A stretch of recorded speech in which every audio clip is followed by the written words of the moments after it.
नमस्कार दोस्तों, 1 जनवरी 1948 जब पूरा देश आजादी के साथ साथ नए वर्ष का जश्न मना रहा था, तभी झारखंड के सरायकेला खरसावां में आजाद भारत का जलियांवाला बाग दोहराया जा रहा था। आखिर क्या हो रहा था वहाँ गोलियां चल रही थी मासूम 35,000 आदिवासियों पर। कौन था वो जनरल डायर जो इन पर गोलियां चला रहा था, और क्यों नहीं आजाद भारत में इन गोलियों को रोका जा रहा था? क्योंकि ये देश आजाद हो चुका था, अब तो अपनी सरकार थी, फिर अपनी सरकार अपने लोगों पर गोलियां क्यों चला रही थी? जी हाँ, हम बात कर रहे हैं सरायकेला खरसावां गोलीकांड की, जिसने मासूम हजार आदिवासियों को मौत के घाट उतार दिया और आजाद भारत का सबसे बड़ा नरसंहार साबित हुआ। और उस वक्त तो राष्ट्रपिता कहे जाने वाले महात्मा गांधी भी जिंदा थे, फिर क्यों नहीं हो पाए उन दोषियों पे कार्रवाई? जानेंगे इसी वीडियो में।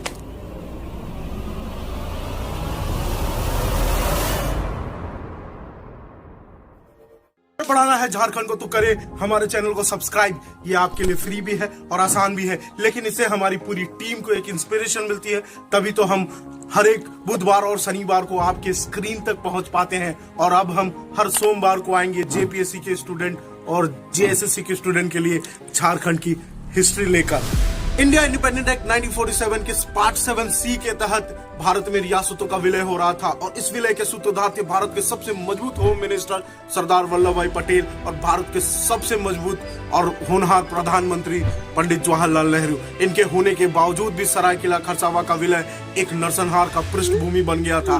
ये कैसे बन गया था जानेंगे इस वीडियो में, लेकिन उससे पहले जानेंगे आदिवासी समाज को, क्योंकि ये मैसेकर यानी नरसंहार आदिवासियों से संबंध रखता था।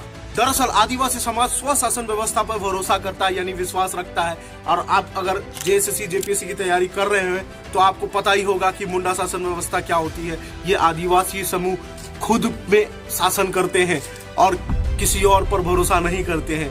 लेकिन 17वीं सेंचुरी एडी में डिको ने इनके ऊपर धोखे से शासन बैठा ली थी और अपना एम्पायर एस्टैब्लिशमेंट कर लिया था। उसके बाद उन्होंने अंग्रेजों की गुलामी स्वीकार कर ली, परंतु आदिवासी इसका विरोध तब से ही कर रहे हैं जब डिको का आगमन सरायकेला खरसावां के क्षेत्र में हुआ था। आप सभी को तिलका मांझी विद्रोह पता जरूर होगा, अगर नहीं पता है तो तिलका मांझी विद्रोह के ऊपर हम एक विस्तार वीडियो लाएंगे। उसके लिए आपको हमारे दैनिक आर्यवत के साथ जुड़े रहना पड़ेगा। तिलका मांझी विद्रोह के बाद से ही आदिवासी अलग झारखंड राज्य की मांग करने लगे थे। उसके बाद भारत को आजादी मिली और भारत में सभी छोटी बड़ी रियासतों का विलय होना शुरू हो चुका था।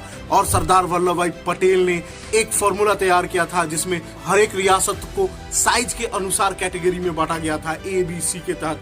चूंकि सरायकेला खरसावां एक छोटी रियासत थी, इसीलिए इसे कैटेगरी C में रखा गया था। फिर क्या था, इस विलय का फायदा तब के आदिवासी नेता जयपाल सिंह मुंडा ने उठाना चाहा, लेकिन सरदार वल्लभ भाई पटेल को कुछ और मंजूर था। वह तब के खरसावां के राजा के पक्ष में चले गए।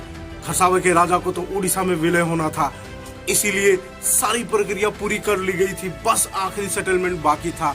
इसके बाद से ही एक आंदोलन की चिंगारी भड़क उठी। उस वक्त आदिवासी समाज अपनी हर एक समस्याओं की चर्चा साप्ताहिक हाट बाजार मैदान में करते थे।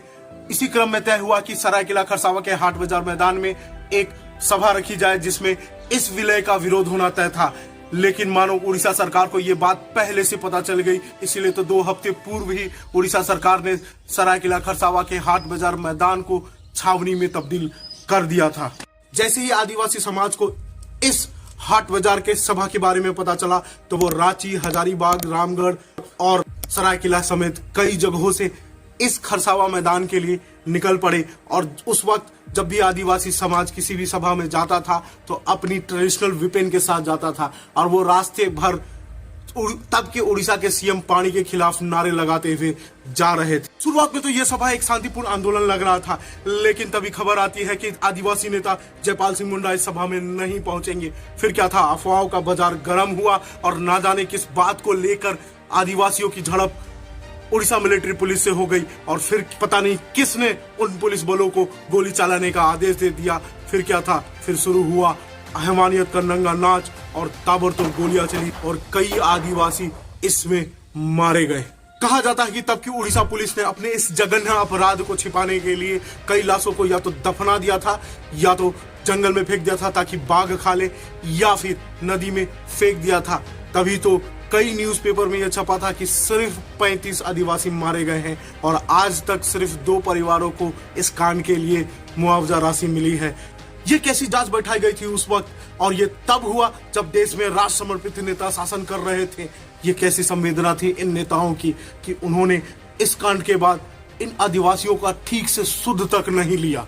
उस वक्त कोई नेता महात्मा बना बैठा था, तो कोई चाचा, तो कोई लौह पुरुष। तो क्या उन नेताओं पे इस हत्याकांड के बाद एक गंभीर सवाल खड़ा नहीं होना चाहिए? चलिए आज के लिए इतना ही। अगर अच्छा लगा हो ये वीडियो तो लाइक कीजिएगा और दूसरों का ज्ञान इस वीडियो से बढ़ाना हो तो शेयर भी कर दीजिएगा। चलता हूँ, टाटा बाय बाय, नमस्कार, जय हिंद, जय झारखंड।